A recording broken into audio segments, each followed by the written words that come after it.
सुरक्षा, रोगों का भय और मृत्यु का डर यीशु के नाम में हो अब दूर। रोगों का भय और मृत्यु का डर यीशु के नाम में हो अब दूर। यीशु का नाम मेरे प्राण की रक्षा, मेमने का लहू मेरे घर की सुरक्षा। यीशु का नाम मेरे प्राण की रक्षा, मेमने का लहू मेरे घर की सुरक्षा। विपत्ति कोई हम पर ना पड़ेगी, तेरे के निकट दुख ना आएगी। विपत्ति कोई हम पर ना पड़ेगी, तेरे के निकट दुख ना आएगी। यीशु का नाम मेरे प्राण की रक्षा, मेमने का लहू मेरे घर की सुरक्षा। यीशु का नाम मेरे प्राण की रक्षा, मेमने का लहू मेरे घर की सुरक्षा। स्वर्ग की सेना हमें घेरे हुए है, स्वर्गीय पिता हमें थामे हुए है। स्वर्ग की सेना हमें घेरे हुए है, स्वर्गीय पिता हमें थामे हुए है। यीशु का नाम मेरे प्राण की रक्षा, मेमने का लहू मेरे घर की सुरक्षा। यीशु का नाम मेरे प्राण की रक्षा, मेमने का लहू मेरे घर की सुरक्षा। करते रहे यीशु नाम की स्तुति, भूल जाए रोगों के नाम सभी। करते रहे यीशु नाम की स्तुति, भूल जाए रोगों के नाम सभी। यीशु का नाम मेरे प्राण की रक्षा, मेमने का लहू मेरे घर की सुरक्षा। यीशु का नाम मेरे प्राण की रक्षा, मेमने का लहू मेरे घर की सुरक्षा। प्रिय यीशु मसीह के मीठे और मधुर नाम में आप सभी को जय मसीह की। आशा रखता हूँ कि आप सभी लोग सेहत में हैं, आशीर्वादित है।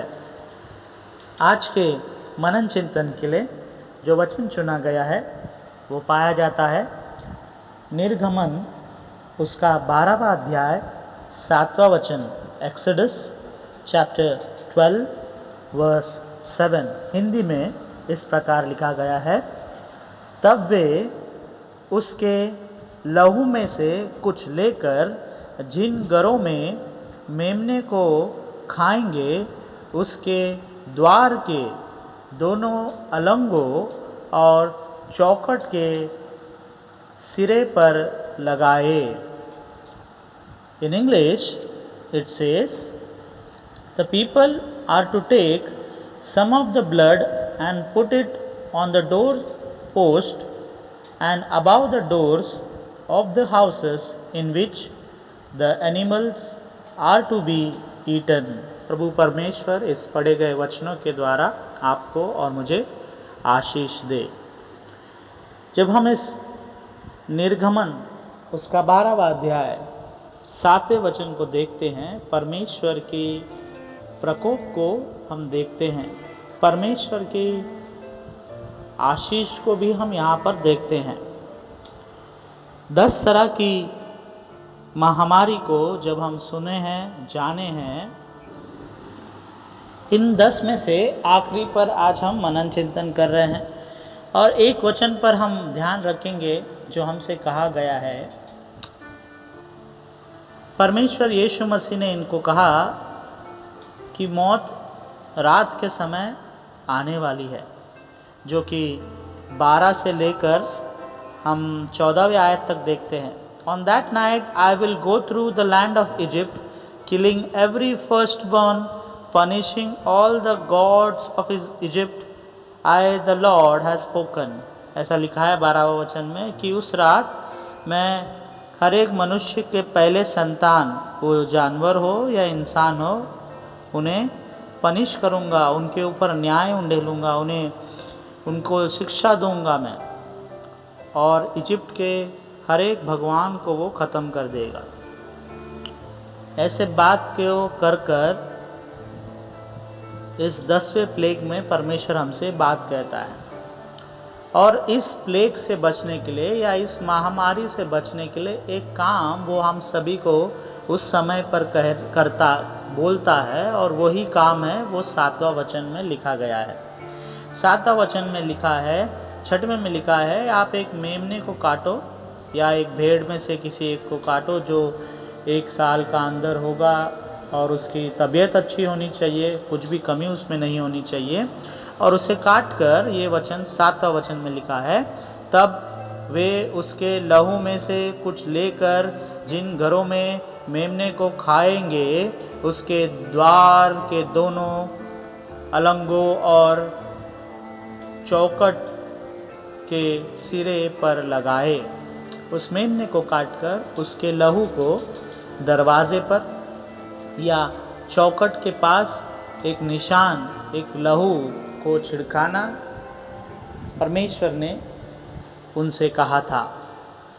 और जो भी लोग उनके द्वार पर इस लहू को लगाएंगे या छिड़काएंगे, उस मेमने के लहू को, उसके घर पर मौत नहीं होगी, या उनके घर पर देहांत नहीं होगी, या उसके घर पर उस रात किसी भी किस्म की समस्या या परेशानी या संकट नहीं आएगी जो बाकी इजिप्शियन के घर में आ रही है या आ चुकी थी। परमेश्वर मौत से बचने के लिए उन्हें ये करने को कहते हैं, या उनके विश्वासी लोग कौन हैं, उसके वचनों के ऊपर कौन चल रहे हैं, ये बात को जानने के लिए, उन लोगों की रक्षा करने के लिए परमेश्वर उन लोगों से कहते हैं, उस मेमने के लहू को लेकर दरवाजे पर लगाओ, ताकि मैं जानूं कि ये मेरे लोग हैं, यहाँ पर मैं उन्हें कुछ भी हानि नहीं करूँगा। और जिनके दरवाजे के ऊपर ये लहू नहीं लगाया होता है, उनके घर पर पहलौठे पुत्र की मौत हो जाती है। और इसी के वजह से हम देखते हैं कि कई किस्म के परेशानी उस ज़माने में लोगों के ऊपर आई। 10 महामारी आई, और ये 10वें महामारी को हम, आखिरी की महामारी को हम देख रहे हैं, जिसमें हम निर्गमन उसका 12वां अध्याय में हम देखते हैं। रात के समय मौत का साया हर एक घर पर, हर एक पहलौठे पुत्र पर उंडेल रही थी उस ज़माने में। अगर आज के हम बात करें, न्यूज़ जब हम देख रहे हैं, हॉस्पिटल के बारे में जब हम सुन रहे हैं, तो डॉक्टर्स या मेडिकल स्टाफ से जब हम सुन रहे हैं, इर्द गिर्द में या सोशल मीडिया कहाँ पर भी, फेसबुक, व्हाट्सएप को हम देख रहे हैं, हर जगह पर हम यही दुख की घटना को सुन रहे हैं कि इनका देहांत हुआ, इनकी मौत हो गई, कोरोना से चल बसे, हार्ट अटैक से चल बसे। आज के दिन पर, समय पर, इस कॉन्टेक्स्ट में अगर हम फेसबुक खोलें, व्हाट्सएप खोलें, इंस्टाग्राम खोलें, सभी जगह पर सैड न्यूज़, सैड डिमाइस, दुख की खबर हम सुन रहे हैं और देख रहे हैं। हर जगह लाशें बिखरे पड़े हैं, मौत हो रही है, उसी समान जिस समान परमेश्वर यीशु मसीह निर्गमन उसका 12वां अध्याय में कह रहे हैं। वे लोग जो यीशु मसीह के बात को सुनकर उसके लहू को अपने दरवाजे के ऊपर, चौखट पर लगाए हैं, उनके घर में किसी भी किस्म की परेशानी नहीं हुई, किसी भी किस्म की मौत उनके घर पर नहीं हुई। आज हमें भी परमेश्वर के बात को सुनकर, यीशु मसीह के बात को सुनकर उसके अनुसार चलने की आवश्यकता है। हो सकता है कई साल से हम परमेश्वर के वचनों पर नहीं बढ़े हैं, या सुनकर भी अनसुना किए हैं, या परमेश्वर ने जिस तरह कहा है उस तरह हम चले नहीं हैं। आज यीशु मसीह फिर एक बार इस वचन को सुनने के द्वारा आपको और मुझे एक मौका देता है कि हम उसके वचनों पर चलने वाले हो सके। उन लोगों ने उस मेमने को काटकर उसके लहू को चौखट पर लगा दिया, जिस तरह याहवे ने, जिस तरह मसीह ने, परमेश्वर ने कहा था, उनके आज्ञाओं पर वो चले। हम भी यीशु मसीह के आज्ञाओं पर चले ताकि हम अपने प्राण को, अपने परिवार के प्राण को बचाने वाले हो सके। एफिसियंस की पत्री उसका पहला अध्याय 7वां वचन में कहता है, परमेश्वर यीशु मसीह ने अपने प्राण को देकर उसके लहू को बहाकर हमारे पापों को उसने क्षमा कर दिया है। वे गलतियां जो आज तक आपने किए होंगे, आप सोचते होंगे कि परमेश्वर मुझे क्षमा नहीं करेगा, परमेश्वर मुझे नहीं बख्शेगा, या परमेश्वर मुझे नहीं छोड़ेगा क्योंकि मैं बहुत पापी हूँ, मैंने बहुत पाप किए हैं, बहुत गलतियाँ की हैं, चोरी किया है, मारा है, लूटा है, लोगों को ठगा है। इन सभी बातों को आज आप साइड में रखिए। परमेश्वर आपसे और मुझसे कह रहा है कि उसके मार खाने के द्वारा, उसके मरने के द्वारा, उसके लहू बहाने के द्वारा आपके और मेरे पाप क्षमा हुए हैं। अगर इस वचन पर आप विश्वास रखते हैं, इसके अनुसार चलते हैं, फिर गलतियां ना करेंगे, तो परमेश्वर यीशु मसीह निश्चय आपके और मेरे प्राण को ज़रूर वो बख्शेगा। रोमियो उसका 5वां अध्याय 9वां वचन इस तरह लिखता है, परमेश्वर के लहू बहाने के द्वारा आप और मैं बचाए गए हैं, आप और मैं बचे हैं। We are been saved by his blood. उसके लहू बहाने के द्वारा ही हमें नई जिंदगी मिली है, हमें नया प्राण मिला है, नया जीवन मिला है। ये मत सोचिए मेरा पाप बहुत बड़ा है, मैंने परमेश्वर के घर में ही चोरी की है, परमेश्वर के घर को ही मैंने खराब किया है, परमेश्वर के मंदिर में ही मैंने गलत बात कहे हैं, गलत विचार को रखे हैं, कई बार मैंने इसको उसको कोसा है। वो कोई भी इंसान क्यों ना हो, कलीसिया में हो, कलीसिया के बाहर हो, आज हमें ये सब कार्य को छोड़ने की आवश्यकता है। परमेश्वर का वचन रोमियो उसका 5:9 में कहता है कि उसके लहू के द्वारा हम बचाए गए हैं, उसके लहू के द्वारा हमारी रक्षा की गई है। We are been saved. लूका रचित सुसमाचार उसका 22वां अध्याय 20वां वचन इस तरह कहता है, हम सब इसे जानते हैं। इस वचन को कई बार मनन चिंतन किए हैं, कई बार इसके ऊपर वचन सुने हैं, और खास करके पहले रविवार को हम इसे स्मरण करते हैं। ये वचन जो प्याले के बारे में हम सबसे कहता है, वो लहू जो हम परमेश्वर को स्मरण करते हुए पीते हैं, उसे धन्यवाद करते पीते हैं, ये विश्वास रखकर कि यीशु मसीह ने अपने लहू को हम पापियों के लिए बहाया है। और परमेश्वर कहता है कि ये मेरी लहू की नई वाचा है जो मैं तुम्हारे और बहुतों के जीवन के लिए बहाया जाता हूँ। हमें इस कटोरे को जो उसकी नई रुधि है, उसने कहा इसमें से पियो। जब वो हम पीते हैं, परमेश्वर हमारे लिए एक नई वाचा बनाता है, उससे जब हम पीते हैं हमें फिर पाप नहीं करने की आवश्यकता है, पाप से दूर हो जाने की आवश्यकता है, क्योंकि जब हम उसके लहू से पीते हैं, उस कटोरों में से पीते हैं, हम परमेश्वर के हो जाते हैं, हम परमेश्वर के इंसान हो जाते हैं, हम पाप से दूर परमेश्वर के पवित्रता में बढ़ते हैं। और इसीलिए जो वाचा परमेश्वर ने बांधा है, जो लहू परमेश्वर ने आपके और मेरे पापों के लिए बहाया है, उसके ऊपर हम ध्यान रखें। पुराना करार में हमने देखा कि एक मेमने को काटकर सभी लोगों ने अपने अपने घरों के मेमने को काटकर उनके दरवाजे पर लगाए, ताकि मौत जब आवे उनके घर में किसी को परेशानी ना हो, उनका पहलौठा पुत्र बचा रहे, सब कुछ अच्छा रहे। वे लोग जिन्होंने परमेश्वर की इस आज्ञा को नहीं मानी, अपने चौखट पर उस मेमने के लहू को नहीं लगाया, उनके घर पर मौत आई, उनके घर में शोक मनाया गया, उनके घर में दुख हुआ, क्योंकि उन्होंने परमेश्वर के आज्ञाओं पर नहीं चली जिस पर उसने चलने कहा था।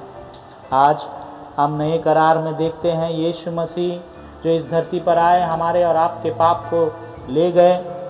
वो कह रहा है आपसे और मुझसे कि मैं मेरे लहू बहाने के द्वारा, मेरे मृत्यु के द्वारा आपके पाप क्षमा हुए हैं। एफिशियंस 1:7 में लिखा गया है। उसी तरह रोमियो 5:9 में वो कह रहा है कि मेरे लहू बहाने के द्वारा तुम बच गए हो, नई जिंदगी मिली है। और उसी तरह हमने लूका 22:20 में भी देखा है, ये प्याला जो परमेश्वर यीशु ने हमारे लिए बांटा है, उसे स्मरण करो कि परमेश्वर यीशु ने हम पापियों के लिए अपने रक्त को बहाया है।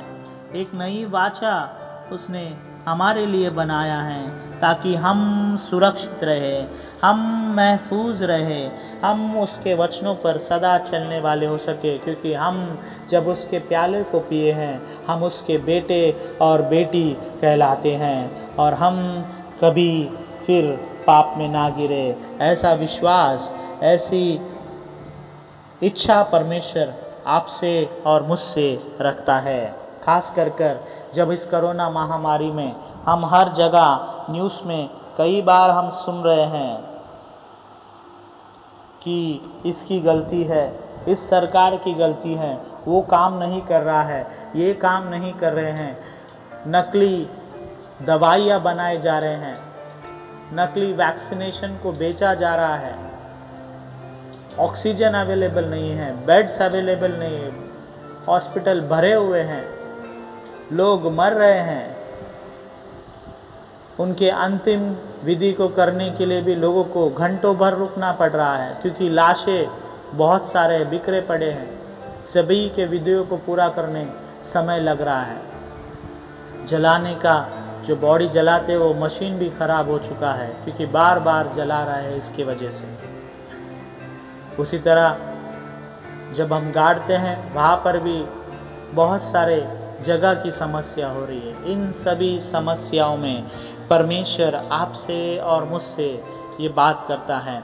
परमेश्वर आपसे और मुझसे ये कह रहा है, अब तक जो भी गलतियां हमने की हैं, जो भी पाप हमने किए हैं, आइए हम परमेश्वर के सामने अपने आप को निछावर कर दे, अपने पापों को कबूल करें। खास कर जब हम निर्गमन उसका 12-7वां वचन को देखते हैं, तब वहाँ के लोगों ने उस मेमने के लहू को लेकर उनके द्वारों को लगाया, उनके चौखट पर लगाई, ताकि जिस सिर चौखट पर लगाई, क्योंकि यहोवा चाहते थे कि अपने लोग, अपने बेटा और बेटी ऐसा करे।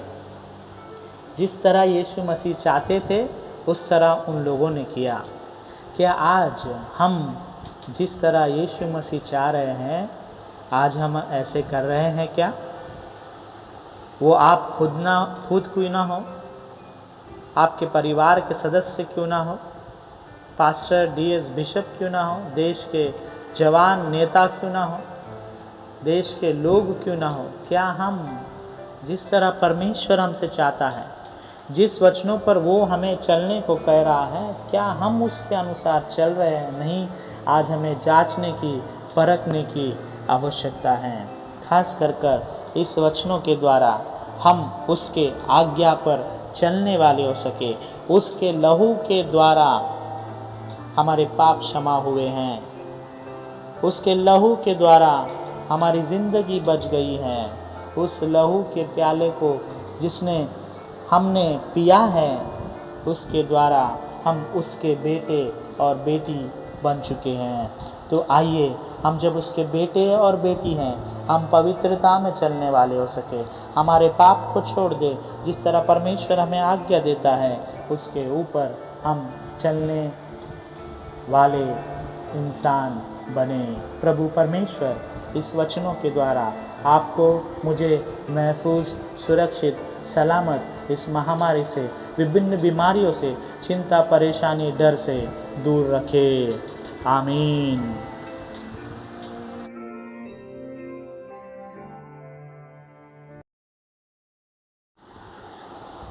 आइए हम प्रार्थना करें। ये अंतिम प्रार्थना होगी जिसके पश्चात हम प्रभु की प्रार्थना को बोलेंगे और आशीष वचन को ग्रहण करेंगे। Let us look to God in prayer. दुआ करें।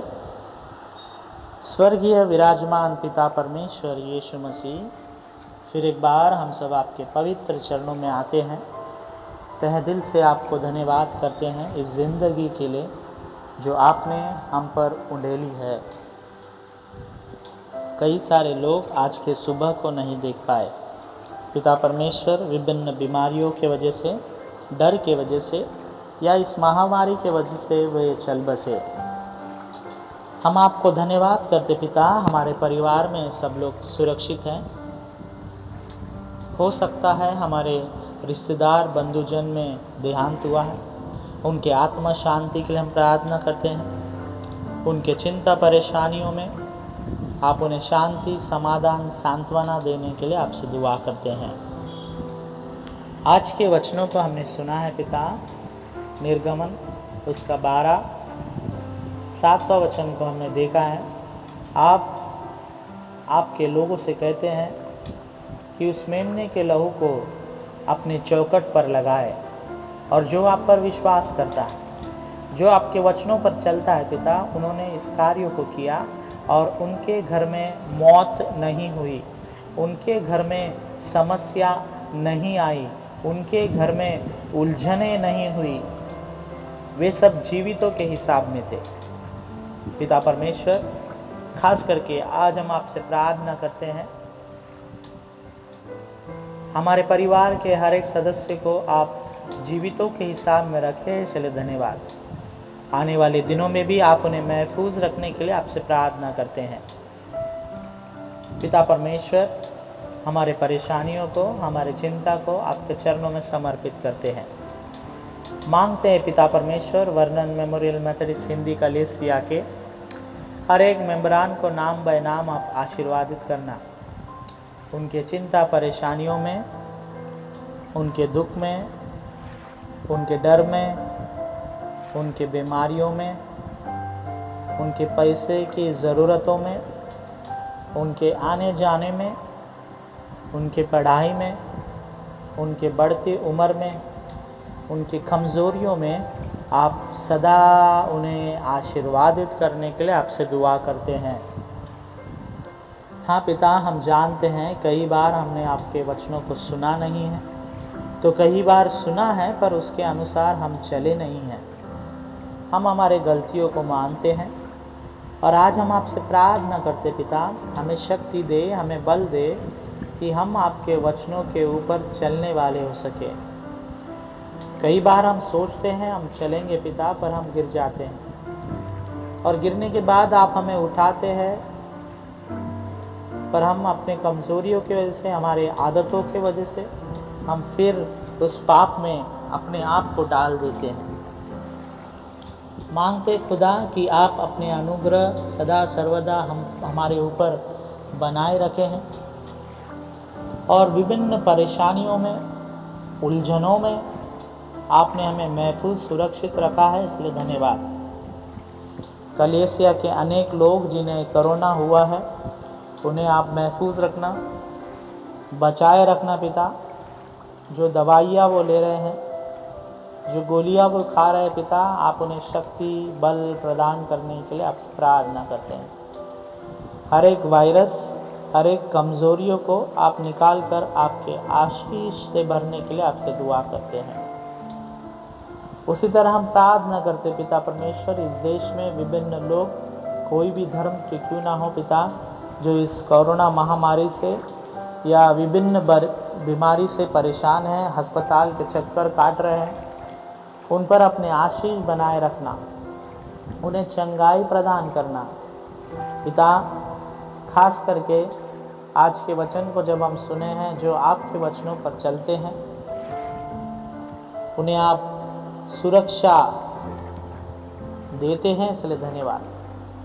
आपके लहू से आपने हमारे पापों को क्षमा किया है, आपके लहू बहाने के द्वारा हमें सुरक्षा मिली है, हम बचाए गए हैं, इसलिए धन्यवाद। और आपके लहू पीने के द्वारा, आपके प्याले को पीने के द्वारा हम आपके बेटे और बेटी हुए हैं, इसलिए आपको धन्यवाद करते हैं। और पिता, जब उस प्याले को हम पिए हैं पिता, होने दे हमारे अंदर के पाप खत्म कर कर हम पवित्रता में चलने वाले हो सके, अच्छे कार्य, अच्छे बोल हम बोलने वाले हो सके। हमारे गलतियों को माफ़ कर खुदा। आज के वचनों के लिए हम आपको तहे दिल से धन्यवाद करते हैं। खास कर वे लोग जो परेशानी में हैं, वे लोग जो उलझनों में हैं, वे जिन्हें पैसे की समस्या है, वे जिन्हें देखने कोई नहीं है पिता परमेश्वर, पैसा तो बहुत है पर कमज़ोरी है, सेहत में परेशानी है पर उनको देख रेख करने कोई नहीं है, उन लोगों के लिए भी हम प्रार्थना करते हैं। गरीब लोग जो सड़क के किनारे रहते हैं, झोपड़े में रहते हैं, उनके खाने की व्यवस्था, उनके रहने की व्यवस्था, उनकी सेहत में आप आशीष देना पिता। हर एक को आप आशीर्वादित करते हैं, इसलिए धन्यवाद पिता परमेश्वर। जिस तरह आज हमने देखा कि उन लोगों ने लहू को अपने दरवाजे पर लगाया, चौखट पर लगाया, होने दे हम आज आपके वचन को लेकर, आपके गीतों को लेकर सदा सर्वदा अपने सरों पर रखकर चलने वाले हो सके, हमारे दिल आत्मा मन में रखकर चलने वाले हो सके, ताकि कोई भी हानि, कोई भी परेशानियाँ, कोई भी शैतानी कार्य हमें छू ना सके। यदि मौत भी आए पिता परमेश्वर, यदि वो आपकी इच्छा है तो वो ही हम पर भारी हो सकता है, वरना कोई भी हमें छू नहीं सकता, क्योंकि आप हमारे साथ है, आपकी आशीषें हमारे ऊपर है। यदि वो हमारे घर के चौखट पर हो, हमारे दिल में हो, मन में हो पिता, आप हमें सदा सर्वदा सुरक्षित रख रहे हैं, इसलिए आपको धन्यवाद करते हैं पिता। इस वीडियो को देखने सुनने वाले हर एक पर अपने चमत्कारी आशीष उंडेलना पिता।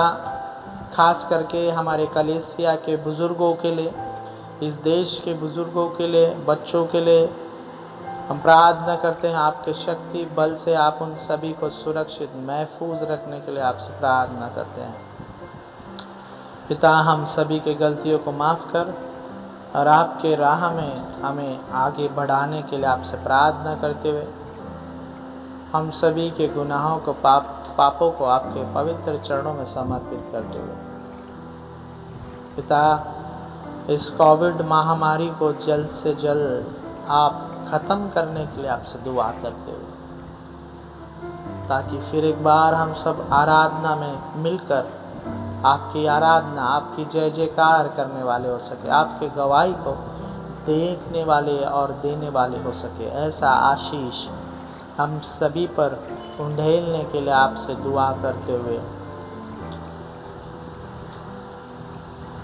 तहे दिल से आपको धन्यवाद देते हुए ये प्रार्थना उद्धारकर्ता यीशु मसीह के नाम से मांगता हूँ, सुन और कबूल कर पिता, आमीन। आइए हम सब मिलकर प्रभु की प्रार्थना को बोले। ऐ हमारे पिता, आप जो स्वर्ग में हैं, आपका नाम पवित्र माना जाए, आपका राज्य आवे, आपकी इच्छा जैसे स्वर्ग में पूरी होती है उसी तरह इस पृथ्वी पर ही पूरी हो। हमारे दिन भर की रोटी आज हमें दे। जिस तरह हमने अपने अपराधियों को क्षमा किया है उसी तरह हमारे अपराधों को भी क्षमा कर। हमें परीक्षा में न डाल पर बुराई से बचा, क्योंकि राज, पराक्रम और महिमा सदा आप ही है। आमीन। आइए हम आशीष वचन को ग्रहण करें। अब हमारे खुदावंद यीशु मसीह का फजल, खुदा बाप की मोहब्बत और रूह पाक की शिराकत और रिफाकत हम सबों के साथ, खास करके वे जो परमेश्वर की आज्ञाओं पर चलते हैं, सुख भरा, शांति भरा, सेहत भरा, समृद्धि भरा, अब से लेकर परमेश्वर के दूसरे आगमन तक बनी रहे। आमीन।